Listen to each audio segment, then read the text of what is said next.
Assalamualaikum warahmatullahi wabarakatuh. Selamat malam. Jumpa lagi dengan saya Tama dalam Ada Apa Gerangan. Bagaimana kabar kalian? Semoga selalu diberikan kesehatan dan juga rizki yang cukup. Episode kali ini mari kita lanjutkan stok cerita tentang sebuah pendakian horor yang kali ini dibagikan oleh Mas Dika. Oke, sebelum kita mulai, seperti biasa mari kita berdoa terlebih dahulu agar terhindar dari gangguan selama mendengarkan ataupun setelahnya. Berdoa selesai dan mari kita langsung menuju ceritanya.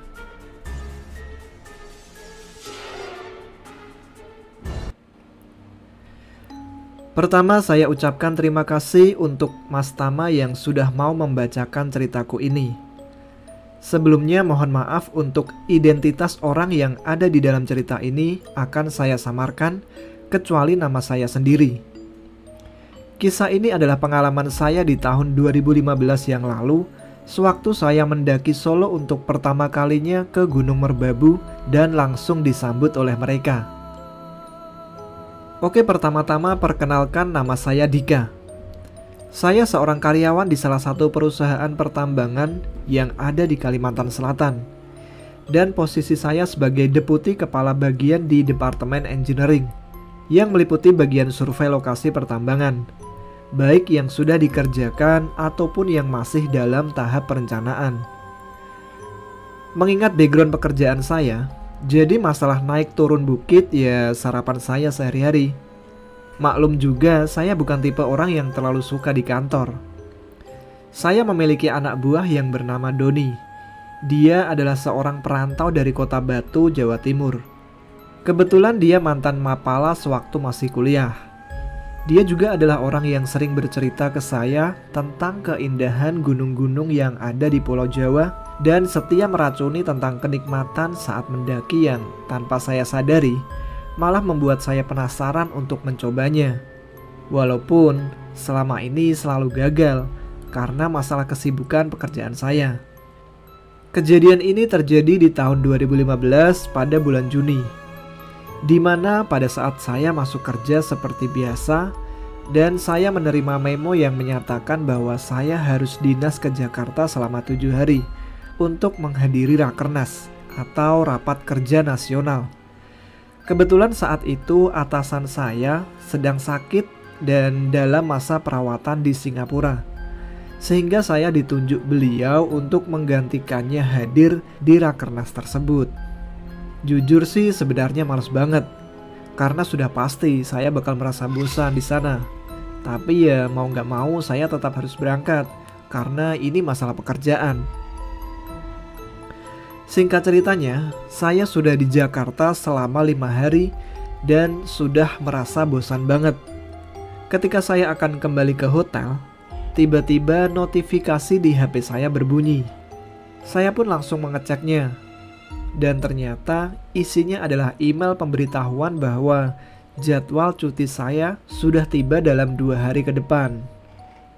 Sekedar info, memang di perusahaan tempat saya bekerja, setiap kami bekerja selama 45 hari, kami lalu dapat cuti 15 hari. Sesampainya di hotel, saya pun teringat keinginan saya untuk mendaki gunung yang ada di Jawa. Jadi mumpung saya lagi di Jakarta dan 2 hari lagi akan mendapatkan cuti, saya pun langsung memutuskan untuk mendaki gunung yang ada di Pulau Jawa. Langsung deh saya cari info di Google tentang beberapa gunung yang ada di Pulau Jawa. Spontan pilihan saya jatuh ke Gunung Semeru. Selain karena sering mendengar cerita dari Doni, film 5 cm juga salah satu penghasut pikiran saya untuk mendaki Semeru. Akan tetapi, saya sadar bahwa saya ini pendaki pemula. Ya, walaupun pekerjaan sehari-hari saya adalah naik turun bukit sih, tapi saya merasa belum siap ke Semeru. Jadi saya memutuskan untuk mencari gunung yang sekiranya bisa buat pemanasan dulu. Dan pilihan saya jatuh ke Gunung Merbabu. Karena selain indah, info yang saya dapatkan, Merbabu bisa dikatakan gunung yang cukup bersahabat untuk pendaki pemula seperti saya. Oke fix, akhirnya saya memilih Merbabu sebagai gunung pertama yang akan saya daki di Pulau Jawa. Dan setelahnya saya berencana lanjut ke Semeru. Tibalah masa cuti saya. Saya pun langsung terbang ke Jogja untuk menemui beberapa teman saya yang dulu pernah kumpul di tempat saya bekerja. Setibanya di Jogja dan mendapatkan hotel, saya pun langsung menghubungi teman-teman saya untuk ngumpul nanti malam. Dan mereka semua setuju untuk nongkrong bareng di salah satu angkringan yang bisa dibilang terkenal lah di Jogja. Selepas sholat Isya, saya pun langsung berangkat ke tempat yang sudah kami sepakati untuk bertemu. Setibanya di sana, saya melihat sahabat saya yang memang udah lama gak ketemu. Sebut saja mereka adalah Bagus dan Eni. Kami pun bercengkrama selayaknya teman lama yang sudah lama gak ketemu. Sampai di satu momen di mana Bagus bertanya tujuan saya cuti ke Jogja. "Bro, tumben kamu main ke Jogja. Tak kira udah betah makan debu tambang." Eni pun ikut nimbrung.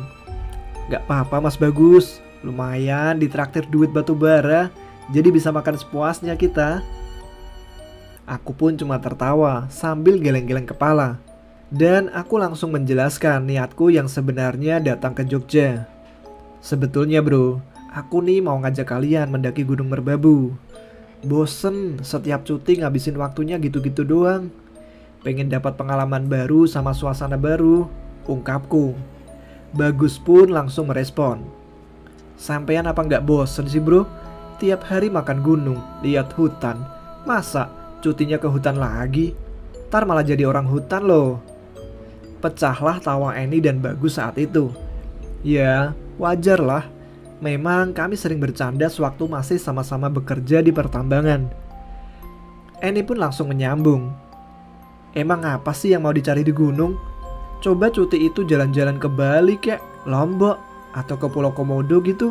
Pasti seru," ungkapnya sambil menggoda. Aku pun berusaha menegaskan niatanku untuk mendaki ke gunung dan mengajak mereka. Akan tetapi mereka nggak ada yang bisa ikut. Ya, selain karena dadakan, aku juga sadar mereka juga punya kesibukan dengan pekerjaan mereka saat ini. Dan mereka pun minta maaf. Seketika aku pun memutuskan untuk mendaki solo ke Merbabu pada saat itu. Mereka pun cuma bisa memberikan aku pesan-pesan dan ucapan hati-hati. Jadi saya mendaki solo ini emang karena nggak ada teman aja. Singkat cerita, malam itu pun kami berpisah untuk pulang ke tempat masing-masing. Sesampainya di hotel, aku pun langsung mencari info tentang rental alat-alat pendakian dan lain-lain. Juga sambil cari-cari info tentang jalur mana yang bakal aku pilih buat mendaki Merbabu nanti. Dan pada akhirnya aku memilih untuk mendaki lewat jalur Selo. Ya, aku jujur sangat tertarik dengan keindahannya. Padang Sabana 1 dan 2 yang ada di Merbabu via jalur Selo.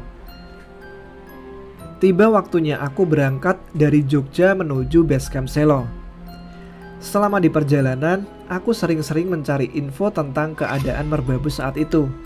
Bahkan mencari info tentang sumber-sumber air yang bisa kudapat di jalur via Selo. Dan tanpa sengaja, aku pun menemukan artikel tentang mitos dan penampakan pendaki wanita yang berpakaian serba ungu di Merbabu. Sontak membuat merinding sih. Akan tetapi, aku masih berpikir positif. Ya, pikiranku sih, selagi kita datang baik-baik dan bisa menjaga sikap, insya Allah semua bakal baik-baik aja. Sampailah saya di Basecamp Selo sekitar jam setengah 12 siang. Langsung ke pos perizinan mengurus semua berkas-berkas yang harus aku isi. Setelah selesai semuanya, aku pun segera mencari makan dan kopi. Karena aku berencana naik setelah sholat duhur. Selagi asik ngopi, aku sambil melihat-lihat rombongan pendaki yang baru turun ataupun bersiap untuk naik. Dan ada juga yang baru tiba di base camp. Niat hati sih barangkali ada yang mau ngajak naik bareng. Maklumlah, kan pemula, daripada jalan sendirian. Lagi asik-asiknya melihat-lihat, tiba-tiba seorang petugas yang ada di base camp menghampiri. Lalu aku pun menyapa dan menawarkan dia untuk ngopi bareng. "Ngopi mas?" Lalu dia pun menyahut. "Oh, silakan mas." Masnya sama rombongan mana? Atau sendiri aja nih? Iya mas, sendiri aja. Soalnya teman-teman pada nggak bisa bolos kerja nih, jawabku. Petugas itu pun menyahut. Oh gitu mas. Udah sering naik merbabu atau pertama kali nih? Tanya dia lagi ke aku. Perdana ini mas. Ya penasaran aja sih. Lihat di YouTube sama Google kayaknya merbabu via jalur ini bagus banget. Sambil senyum dan antusias aku menjawabnya. Lalu petugas itu bertanya lagi. Masnya udah sering naik gunung? Sontak aku terdiam dan mikir. Apa muka-muka pemulaku ini nampak jelas banget ya? Lalu aku menjawab. Kalau bukit sih mas, hampir setiap hari. Soalnya itu berkaitan sama pekerjaan saya di Kalimantan. Tapi kalau gunung di Pulau Jawa, merbabu ini yang pertama mas, jawabku sambil tersenyum. Petugas itu pun langsung membalas senyumku sambil berucap, wah bakal nagih tar mas. Tapi gak apa-apa mas, asal hati-hati dan selalu jaga sikap. Kalau masnya gak tahan, segera istirahat dan jangan memaksakan kehendak. Gunung itu bukan untuk sekedar didaki mas, tapi dinikmati dan dipelihara. Aku pun mengiyakan pesan petugas itu. Petugas itu pun langsung meminjamkan aku radio HT-nya, karena aku pendaki solo plus pemula pula. Biar bisa buat jaga-jaga kalau ada apa-apa katanya. Gak lupa dia pun berpesan, kalau bisa sampai Sabana 1 atau 2 itu sebelum malam. Aku pun kembali mengiyakan dan berterima kasih atas pesan dan kepedulian beliau. Jujur aja, aku gak sempat tanya nama beliau. Cuman beliau bilang selalu stay di pos sehari-harinya kok. Setelah sholat duhur, aku pun langsung memulai petualanganku di merbabu. Gak lupa aku berdoa sebelum memulai langkahku. Jam 1 kurang 15 menit, aku mulai pendakian. Ya, semua terasa baik-baik saja. Gak ada juga hal-hal mistis. Maklumlah, mungkin masih siang dan aku masih asik menikmati pemandangan sampai gak terasa 45 menit berjalan sudah sampai di pos 1. Mungkin karena terlalu semangat ya. Di pos 1, aku hanya istirahat dan berfotoria. Kurang lebih paling 10 menit lah. Lalu aku berjalan lagi. Gak lupa aku berpamitan kepada para rombongan yang ada di sana. Dari pos 1 ke pos 2 mulai deh ada tanjakan-tanjakan kecil.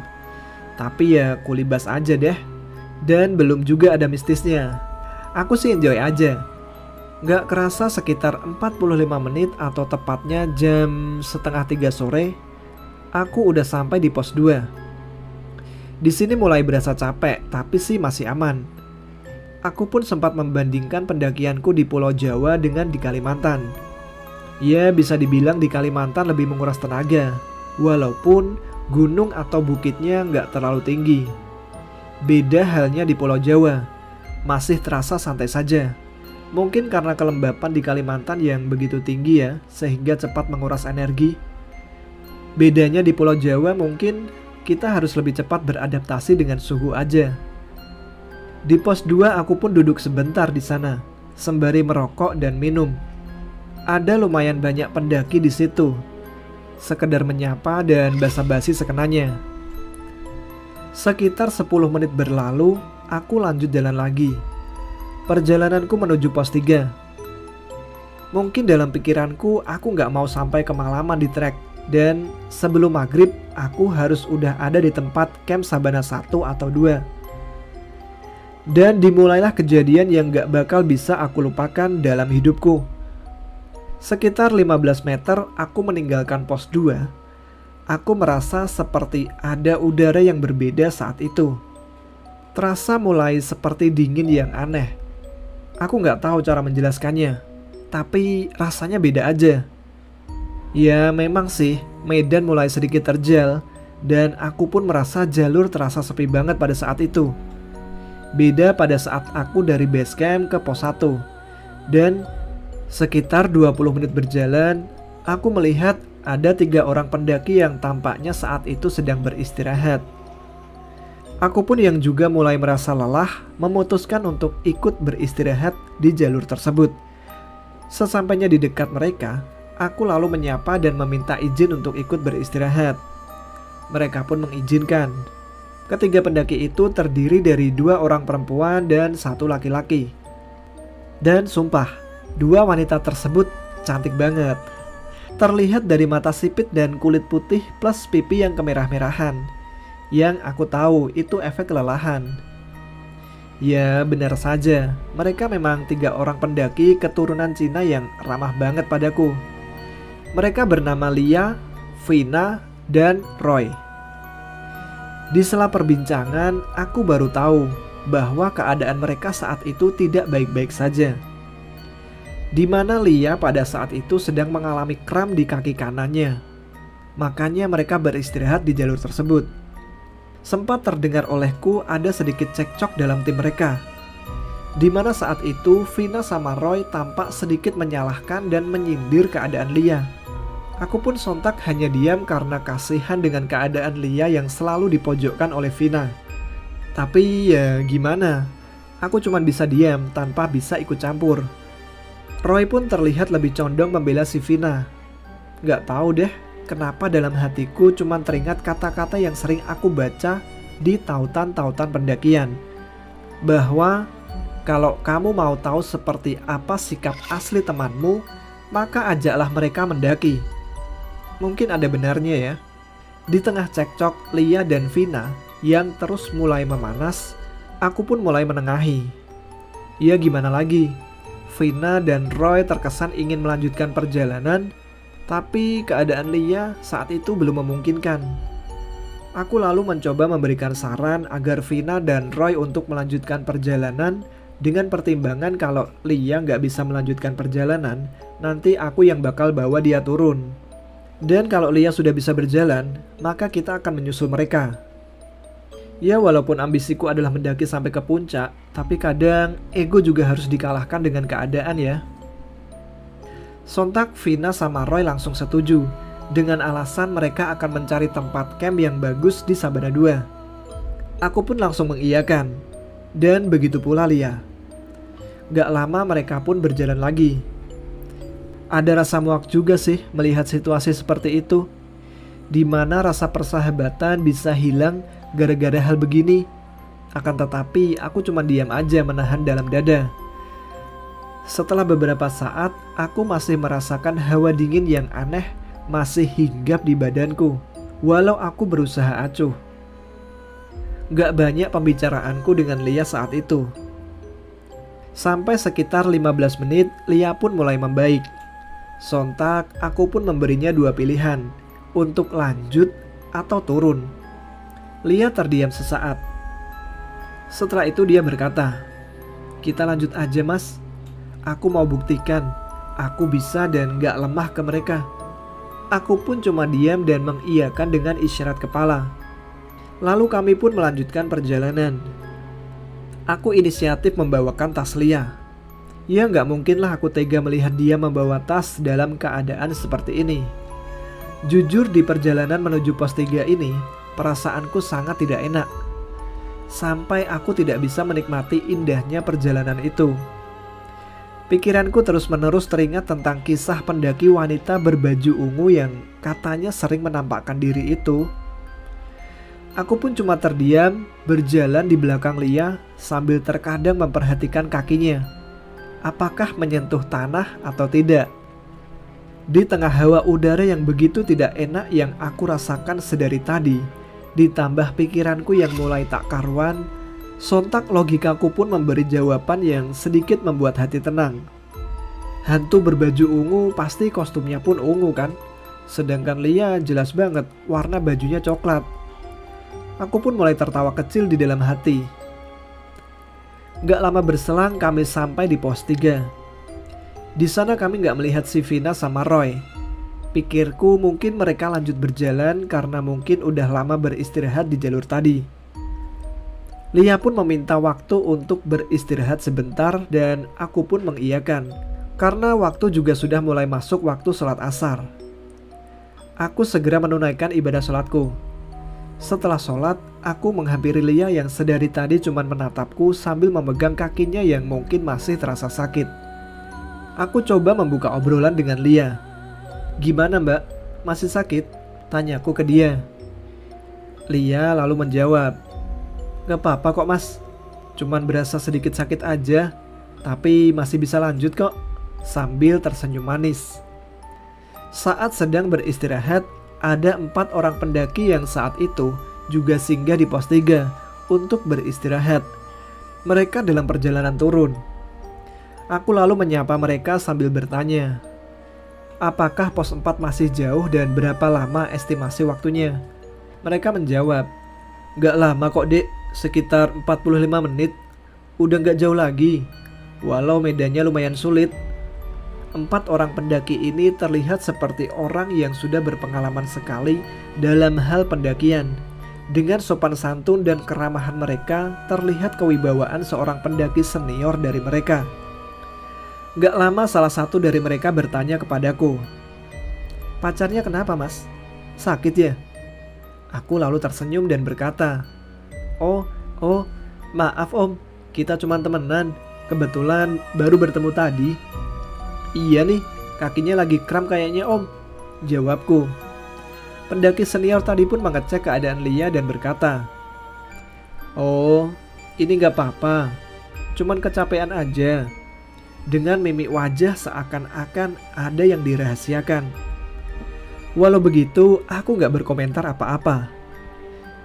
Sesaat mereka mau melanjutkan perjalanan, mereka pun memanggilku. Lalu aku pun menghampiri mereka dan agak terpisah dengan Lia. Mereka berpesan, Dek, segeralah berjalan. Usahakan sampai pos 4 jangan sampai malam ya. Temanmu itu sedang tidak baik-baik aja. Sontak aku terkejut. Salah satu dari mereka pun melanjutkan, kalau bisa besok siang udah turun, gak usah sampai puncak, demi kebaikan dan keselamatan kalian. Lalu aku pun bertanya-tanya lagi, ada apa sebenarnya? Kok jadi aneh gini? Gak lupa para pendaki itu berpesan, nanti malam jangan lupa berdoa ya. Dan apabila kamu melihat sesuatu, kamu diam aja, jangan keluar tenda. Perbanyak berzikir dan mengingat Allah. Besok segeralah turun, jangan sampai kemalaman di jalur. Pesan mereka ke aku sebelum melanjutkan perjalanan. Aku pun mengiyakan saja perkataan mereka sambil terus berpikir ada apa gerangan yang sebenarnya. Gak lupa aku berterima kasih ke mereka. Setelah itu aku melanjutkan perjalanan.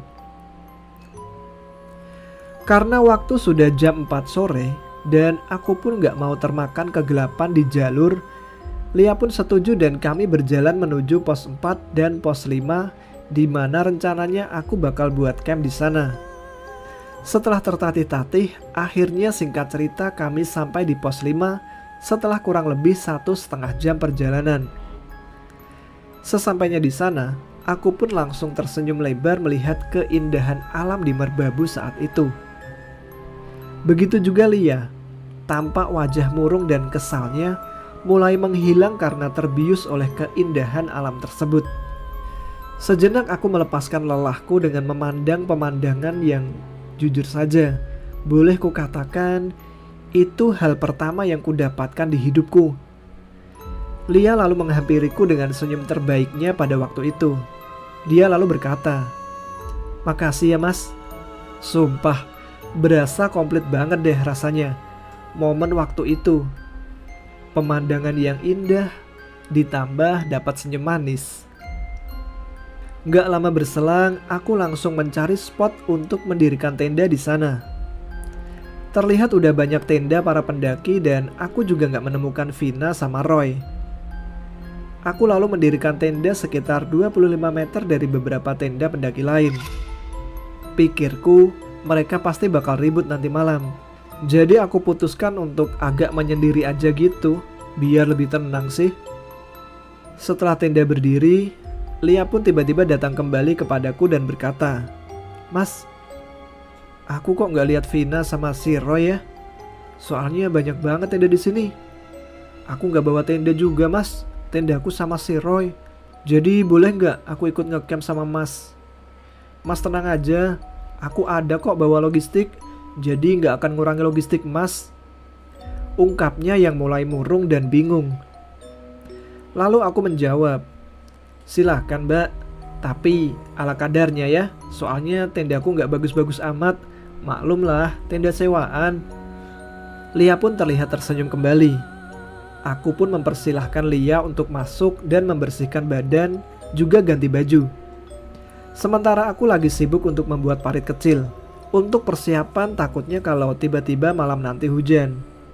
Ya maklum juga, namanya gunung, cuaca bisa berubah kapan saja. Setelah beres, aku pun bergantian membersihkan tubuh dan mengganti baju di dalam tenda. Pada saat aku mau mempersiapkan makanan, Lia langsung menghampiriku dan berkata, "Udah mas, biar aku aja yang buat makanan. Ini nih tugasnya cewek. Masnya siap-siap sholat Gi. Kan udah mau waktunya sholat maghrib." Aku pun terdiam sesaat, terbersit di bayanganku tentang Lia. Wanita cantik yang begitu toleransi banget dengan kepercayaanku dan mendukung sekali tentang kewajiban ibadahku. Walau ku tahu kita berbeda keyakinan.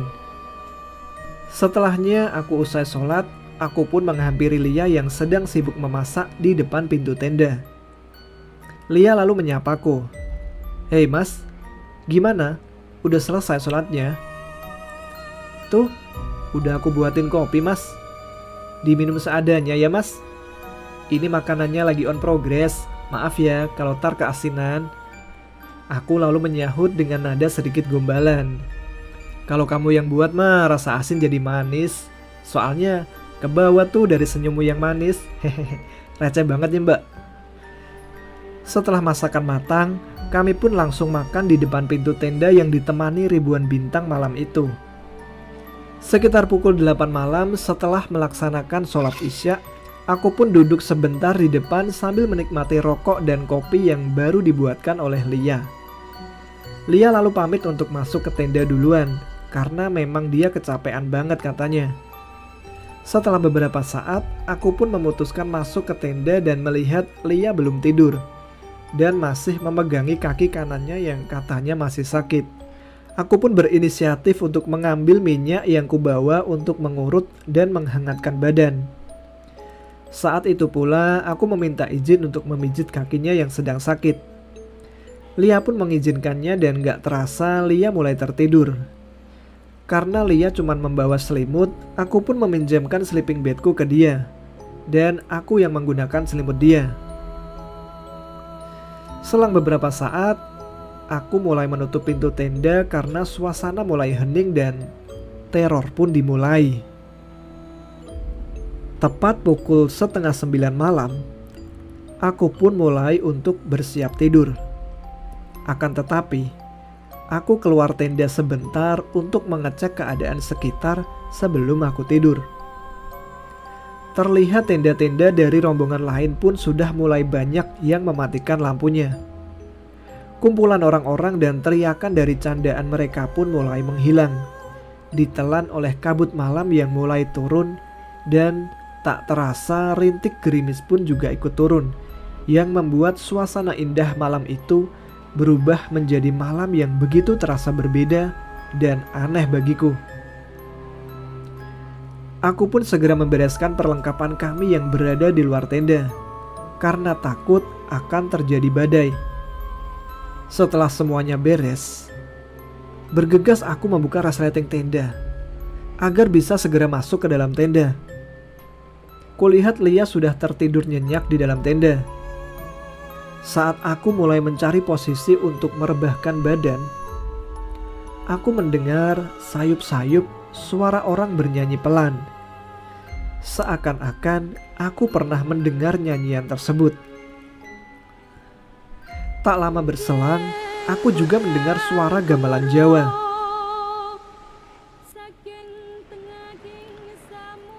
Ya, di situ aku baru sadar. Itu suara orang yang sedang menyinden dan diiringi oleh lantunan gamelan Jawa. Suara itu semakin lama semakin mendekat dan terdengar semakin jelas.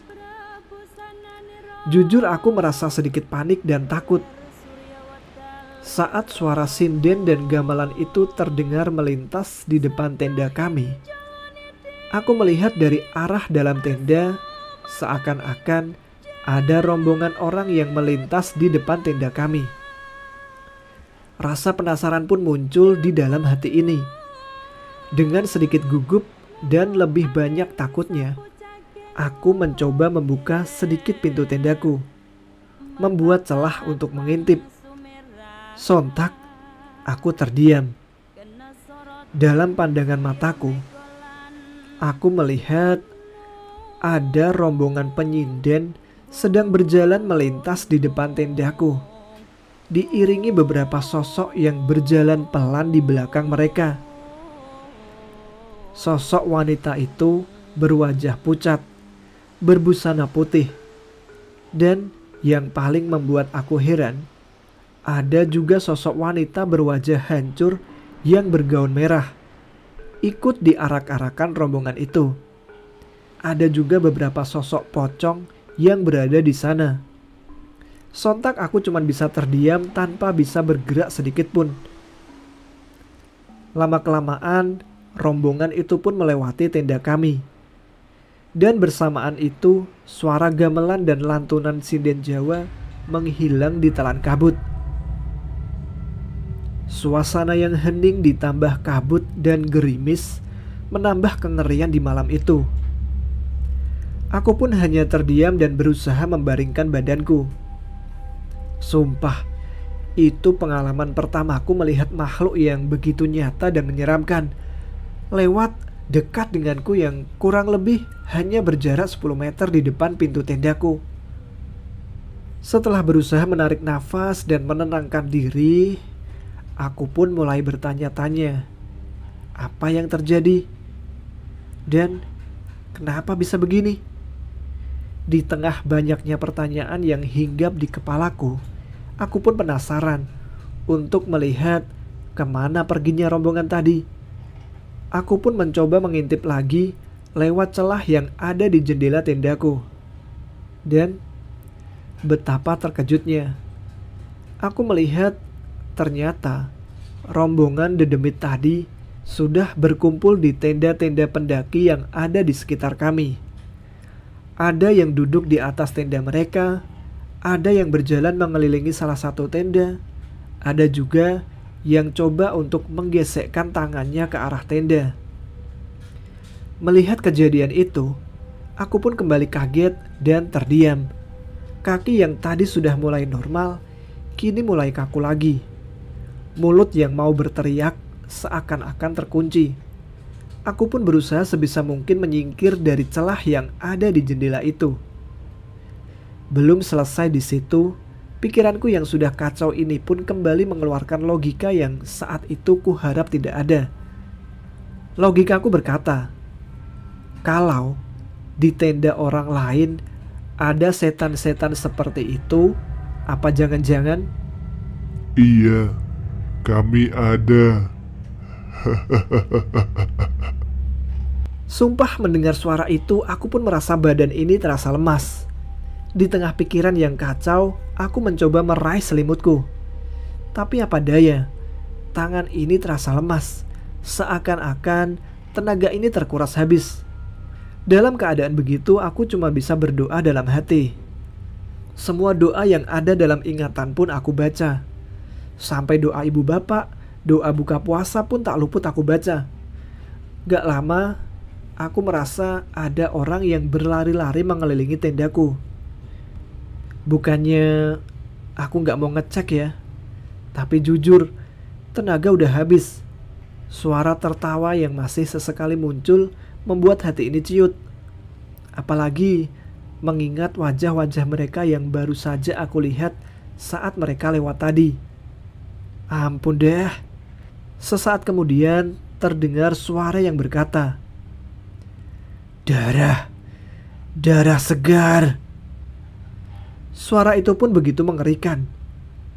Jujur, suara itu membuatku merasa takut minta ampun. Gak lama, muncul sosok yang pada saat itu hanya terlihat bayangannya saja dari dalam tenda. Seakan-akan dia mau masuk. Aku pun mulai menguatkan bacaan doaku, zikir dan semua hal yang aku bisa sampai sosok bayangan itu hilang di tengah gelapnya malam itu. Setelah kejadian itu, suasana seakan kembali. Suara jangkrik yang tadinya hilang mulai terdengar kembali. Gerimis pun tampaknya sudah berlalu. Dan aku juga berharap setan-setan dan hantu-hantu tadi juga ikut pergi. Aku pun kembali mencoba menguatkan badanku. Gak terasa bajuku basah oleh keringat tubuhku. Dan aku bersyukur gak sampai ngompol. Ada sedikit kelegaan mendengar suara hewan-hewan malam yang mulai terdengar. Aku mencoba bangkit dari posisiku tadi dan kulihat ke arah Lia. Ternyata dia juga belum tidur dan menahan tangisnya. Mungkin memang jelas sekali suara dan bayangan sosok-sosok tadi. Aku mencoba melihat jam tanganku dan rasanya air mataku mau menetes setelah tahu ternyata baru jam 9 lebih 10 menit. Jujur aku takut sekali dan berharap pagi segera datang. Di saat suasana sudah tenang, aku kembali melihat keadaan Lia. Dan ternyata Lia sudah bisa terlelap kembali. Namun tidak denganku. Badanku masih terasa lemas. Tak lama kemudian, terdengar lagi suara keriuhan dari luar tenda. Sontak jantung yang mulai tenang, tiba-tiba mulai berdetak kencang lagi. Akan tetapi, suara ini berbeda dan ada obrolan yang keluar dari suara yang di luar tenda. Ada suara laki-laki dan perempuan yang seakan-akan berbicara satu sama lainnya. Dan terdengar teriakan. Sampai juga akhirnya. Aku yang sedari tadi ketakutan mencoba memberanikan diri mengintip keluar tenda. Kulihat ada 4 orang laki-laki dan 5 orang wanita. Dan pasti aku mengecek kaki mereka. Apakah menyentuh tanah atau tidak. Setelah beberapa saat aku memastikan mereka, aku mencoba untuk keluar tenda. Mereka pun langsung menyapaku dan meminta maaf karena telah mengira membangunkan aku yang sedang tidur. Aku lalu bertanya, "Baru sampai, Mas?" Lalu dijawab oleh salah satu wanita dari rombongan tersebut, "Iya, Mas, baru sampai. Tadi nanjaknya kesorean. Terus di jalan juga ketemu kabut sama gerimis. Jadi agak lambat deh." Ternyata mereka adalah mahasiswa pecinta alam dari Jogja. Mereka pun meminta izin untuk mendirikan tenda di dekat tendaku. Aku pun mempersilahkan sambil merasa lega karena ada kawan di sekitar tenda. Sambil mereka sedang sibuk membuat tenda, salah seorang pria dari rombongan tersebut berkata kepadaku, "Wah, habis ada kejadian seru ya Mas di sini." Seakan-akan dia tahu hal apa yang baru aku dan Lia alami. Aku lalu menjawab, "Apanya yang seru, Mas? Jantung saya serasa mau copot, Mas." "Masnya kok bisa tahu?" tanyaku. Pria itu pun tersenyum dan berkata, "Itu, Mas, mereka masih pada ngumpul kok," sambil menunjuk ke arah belakang tendaku. Sontak aku mulai merinding lagi. Tapi pria itu berkata lagi, "Udah, Mas, gak usah takut. Insya Allah gak ganggu lagi kok mereka. Ntar saya bantu pagarin deh." Gak lama berselang tenda mereka pun jadi. Ada sebagian yang udah masuk ke tenda dan ada juga sebagian yang masih asik ngobrol di depan tenda. Lalu datanglah salah satu wanita dari mereka kepadaku untuk menawarkan secangkir kopi dan berkata, "Dia bisa lihat, Mas. Jadi wajar kalau dia tahu. Masnya gak usah takut.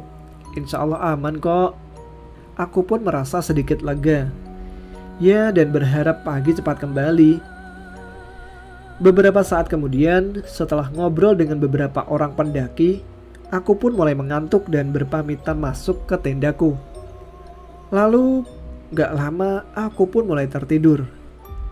Selang beberapa saat kemudian, aku terbangun, mendengar suara jeritan dari luar tendaku, dan juga diiringi suara panik dari beberapa orang di luar tenda.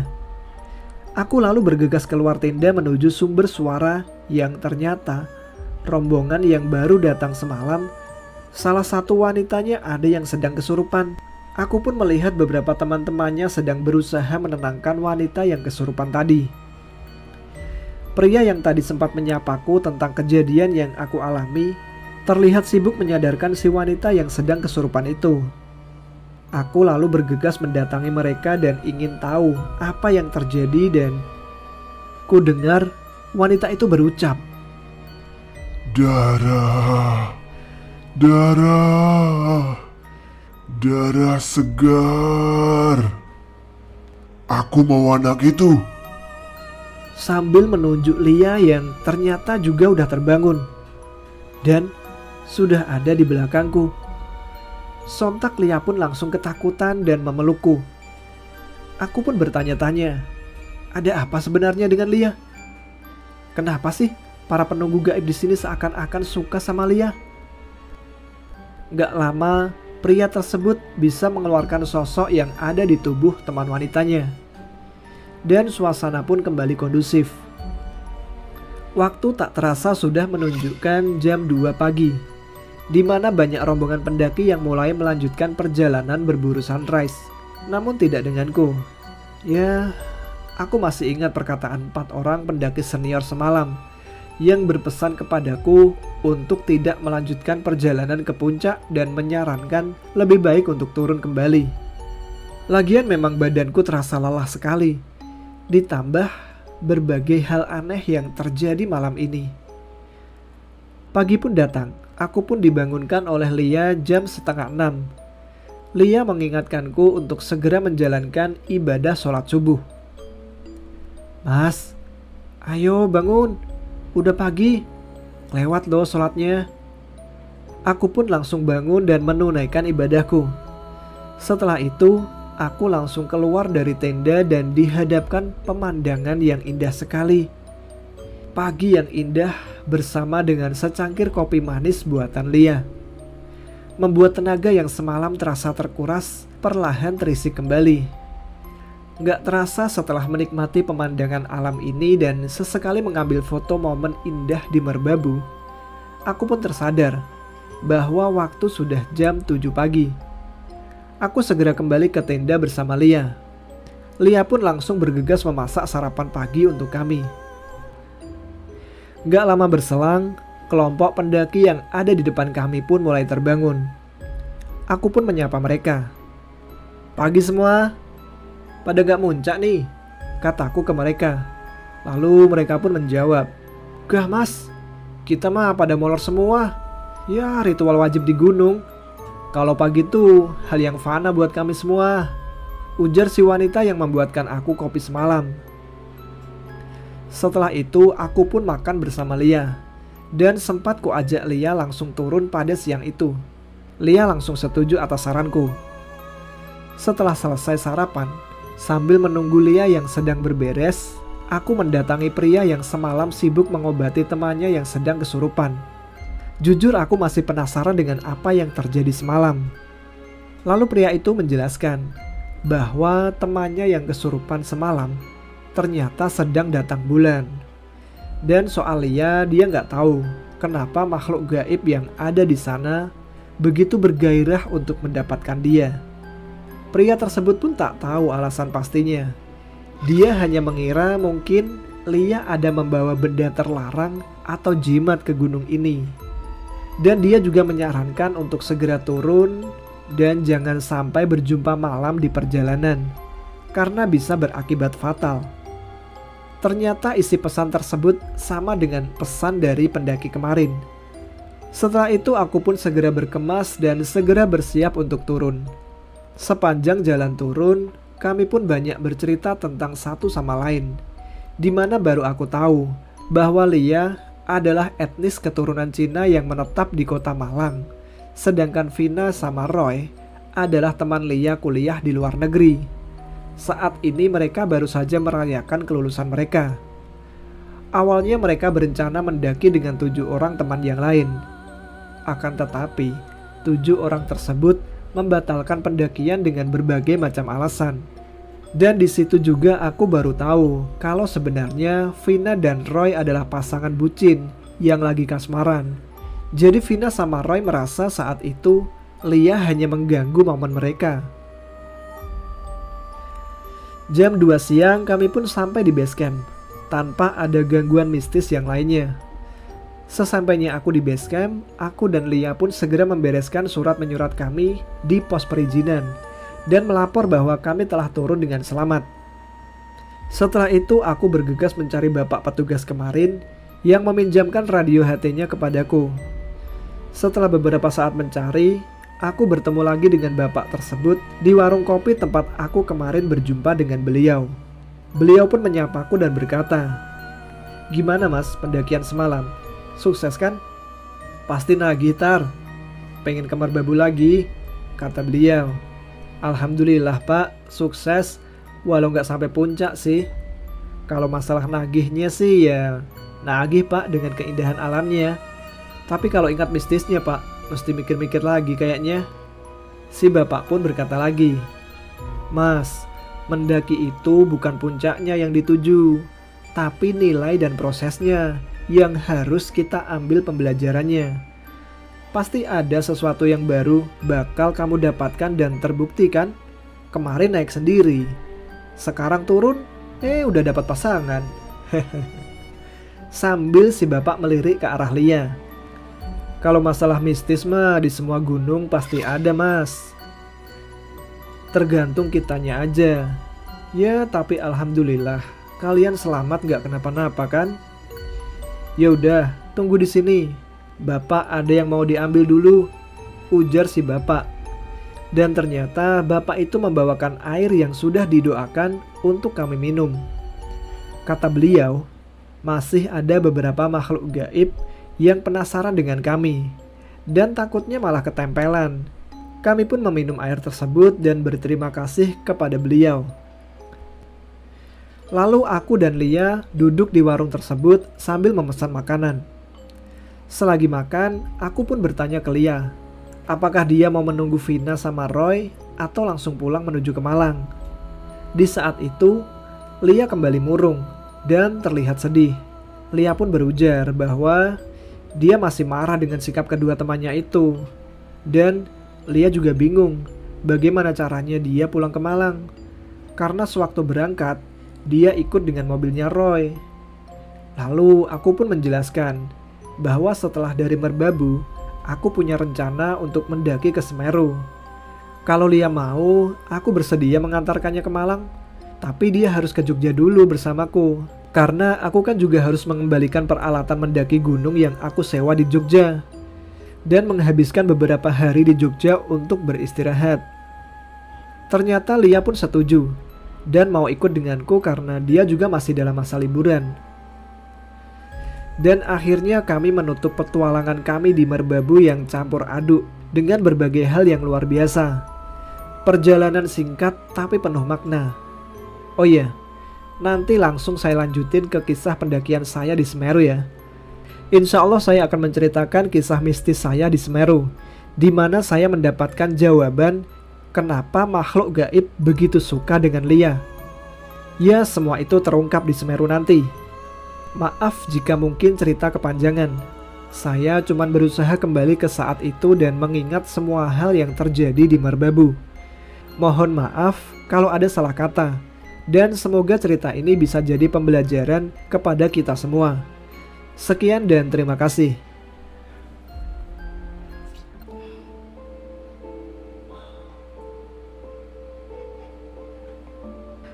Terima kasih Mas Dika yang telah mengirimkan cerita pengalamannya mendaki Gunung Merbabu dan bertemu dengan wanita idaman hati di sana. Mengingatkan kita tentang Bang Ube sama Mbak Dian ya.